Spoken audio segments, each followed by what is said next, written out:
Baik, terima kasih anak-anak. Assalamualaikum warahmatullahi wabarakatuh. Baik, pada kesempatan kali ini Pak Diki akan menerangkan tentang aktivitas permainan bola kecil melalui permainan bulu tangkis. Nah, di 3 pertemuan kemarin Pak Diki telah menerangkan permainan atau aktivitas permainan bola besar melalui permainan sepak bola, bola voli, dan bola basket. Dan sekarang kita beralih ke permainan bola kecil anak-anak. Jadi yang pertama akan Pak Diki bahas yakni permainan bulu tangkis.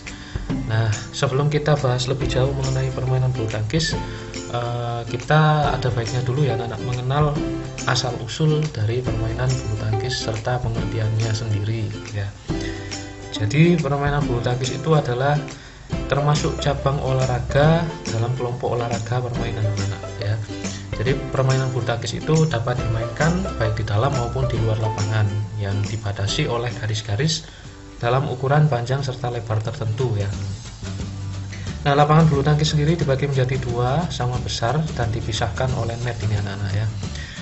Nah, alat yang digunakan untuk dalam permainan bulu tangkis yakni yang pertama ada raket ini anak-anak. Yang raket itu artinya pemukul ya. Lalu ada shuttlecock ya. Shuttlecock itu bola yang dipukul dalam permainan bulu tangkis. Nah, untuk sejarahnya sendiri itu sebenarnya permainan bulu tangkis ini adalah permainan yang bernama Pona ya, dan berasal dari negeri India. Nah, oleh karena beberapa perwira negara India ya, oleh beberapa perwira tentara kerajaan Inggris yang menjajah India pada waktu itu, permainan ini dibawa ke Inggris dan dikembangkan di sana anak-anak. Jadi ada pengembangan olahraga bulu tangkis itu di Inggris. Nah, tepatnya pada tahun 1873 permainan ini dimainkan di Taman Istana milik Duke de Beaufort di Badminton Gloucestershire ya. Hingga karenanya permainan ini kemudian diberi nama badminton. Jadi itu anak-anak untuk awal mulanya. Dan badminton ini sendiri berkembang di banyak negara termasuk Indonesia dan dibawa oleh orang-orang Belanda. Nah, lahirnya induk federasi ataupun induk bulu tangkis dunia itu atau bisa disingkat dengan IBF ya, atau akronimnya International Badminton Federation, itu pada tanggal 5 Juli 1934 yang beranggotakan persatuan bulu tangkis dari berbagai negara. Nah, di Indonesia sendiri dibentuk organisasi induk tingkat nasional yaitu Persatuan Bulu Tangkis Seluruh Indonesia atau yang disingkat PBSI, tepatnya pada 5 Mei 1951. Dan pada tahun 1953 ini anak-anak Indonesia resmi menjadi salah satu anggota IBF dan berhak mengikuti pertandingan-pertandingan internasional gitu. Nah, untuk perlengkapan dan kelengkapan dalam permainan bulu tangkis itu yang pertama anak-anak, kita harus menyediakan yang namanya raket atau pemukul ya. Jadi raket atau pemukul ini adalah salah satu jenis alat yang digunakan dalam permainan bulu tangkis. Jadi beratnya itu kurang lebih 150 gram. Nah, ini alat pemukul ini harus ringan anak-anak karena beda dengan raket dari permainan tenis ya. Ini kalau permainan bulu tangkis itu ringan ya. Jadi sifatnya harus ringan dan kuat. Lalu jenis-jenis raket yang dipergunakan kurang lebih seperti ini anak-anak. Ada yang raket yang berat di bagian atas atau kepala, lalu yang berat di bagian pegangan atau handle di sini ya anak-anak. Ini handle-nya, kalau ini kepalanya. Lalu ada yang raket seimbang ya. Ini seimbang itu semua baik bagian kepala maupun handle-nya itu sama beratnya. Jadi bisa dikatakan juga dalam istilah all round. Lalu untuk bahan-bahannya sendiri terbuat dari kayu ataupun terbuat dari kayu dan aluminium ataupun terbuat dari aluminium seluruhnya ataupun fiberglass. Kalau fiberglass ini ringan ini anak-anak, ataupun dari arang atau karbonet ini juga ringan anak-anak. Jadi yang paling sering dilombakan di permainan bulu tangkis ajang internasional itu yang terbuat dari karbonet ini anak-anak, karena ringan ya.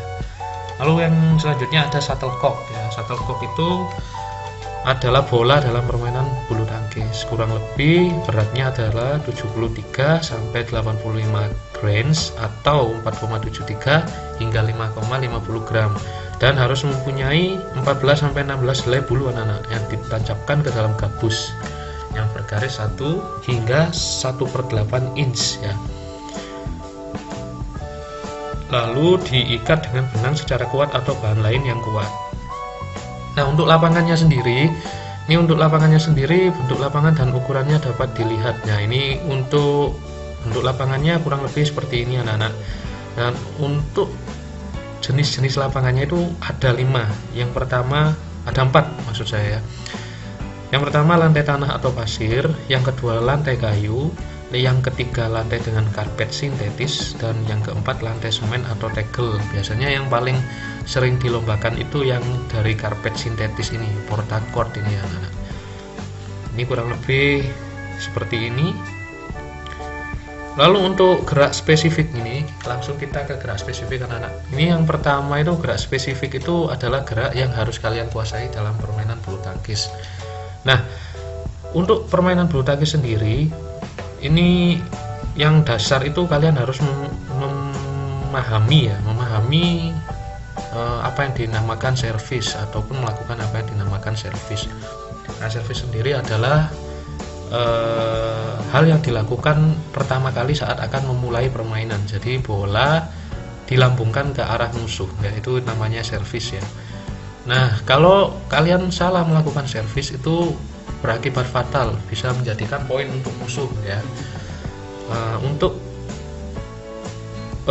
Apabila kalian bisa ataupun unggul dalam servis itu, bisa saja servis kalian itu menipu lawan sehingga membuat lawan mati langkah dan membuat kalian memenangkan angka. Itu seperti itu. Nah, untuk servis sendiri biasanya harus dengan latihan yang konstan anak-anak untuk bisa bagaimana bola itu bisa menyeberangi net tanpa bisa langsung tersmash oleh lawan begitu. Nah, untuk yang selanjutnya ada memegang raket ya, memegang raket atau grip. Nah, untuk memegang raket atau grip ini ada 4 cara anak-anak. Yang pertama pegangan kampak atau Inggris, yang kedua pegangan geblok kasur atau Amerika, yang ketiga pegangan gabungan atau berjabat tangan, dan yang terakhir pegangan backhand begitu. Nah, untuk pegangannya atau raketnya kurang lebih seperti ini anak-anak ya. Jadi kurang lebih seperti ini gerakannya. Nah, ini bisa dipraktekkan sendiri mungkin apabila kalian memiliki raket di rumah begitu. Nah, untuk selanjutnya ada seperti yang tadi sudah Pak Diki jelaskan, ada pukulan servis, yakni pukulan dengan raket yang menerbangkan shuttlecock ke kotak servis lapangan lawan secara diagonal. Tujuannya apa? Untuk membuka permainan dan merupakan satu pukulan yang penting dalam awalan permainan bulu tangkis. Nah, untuk servis sendiri anak-anak ini ada bermacam-macam. Yang pertama ada servis pendek atau short service, servis panjang atau servis lob, pukulan servis drive, dan pukulan servis cambuk atau servis flick. Nah, ini kurang lebih gerakannya untuk bermacam-macam servis tadi seperti ini. Biasanya yang lazim digunakan saat servis itu biasanya yang gerakan ini anak-anak ya. Ini gerakan yang nomor 4 ini. Nah, untuk selanjutnya ada lob ya, pukulan lob. Nah, pukulan lob itu adalah suatu pukulan dalam permainan bulu tangkis yang dilakukan dengan tujuan untuk menerbangkan shuttlecock setinggi mungkin mengarah jauh ke belakang garis lapangan. Nah, untuk lob sendiri ini ada 2 macam. Yang pertama ada overhead lob. Kalau yang dinamakan overhead itu pasti di atas kepala, nah, jadi di atas kepala ya, dengan cara menerbangkan shuttlecock melambung ke arah belakang lapangan lawan. Yang kedua ada underhand lob, yakni pukulan lob dari bawah yang dilakukan dengan memukul shuttlecock yang berada di bawah badan dan dilambungkan tinggi ke belakang lapangan lawan. Ini kurang lebih seperti ini gerakannya anak-anak ya, ada overhead lob serta underhand lob gitu. Lalu untuk selanjutnya ini hanya untuk latihan saja, ini untuk aktivitas pembelajaran ini variasi saja untuk memukul forehand ini seperti ini. Kalian bisa bergerak maju mundur ataupun menyamping, harus dengan pasangan ya anak-anak. Jadi kalian berlatih sparring dengan lawan main kalian seperti ini. Lalu ada variasi juga seperti ini, kalian melakukan gerakan menyamping ke kanan atau ke kiri, mendekat ke depan ataupun jauh ke belakang seperti itu. Nah, untuk selanjutnya ini Pak Diki terangkan tentang lapangan ya ini anak-anak. Jadi untuk lapangan kita kembali ke sini. Nah, ini untuk lapangan ini ada beberapa ketentuan. Kalau misalnya kalian bermain single ya, bermain single itu kalian bermain 1 lawan 1 dengan lawan atau bukan berpasangan. Jadi kalau bola itu, ini bola ya anak-anak, bola itu jatuh di sini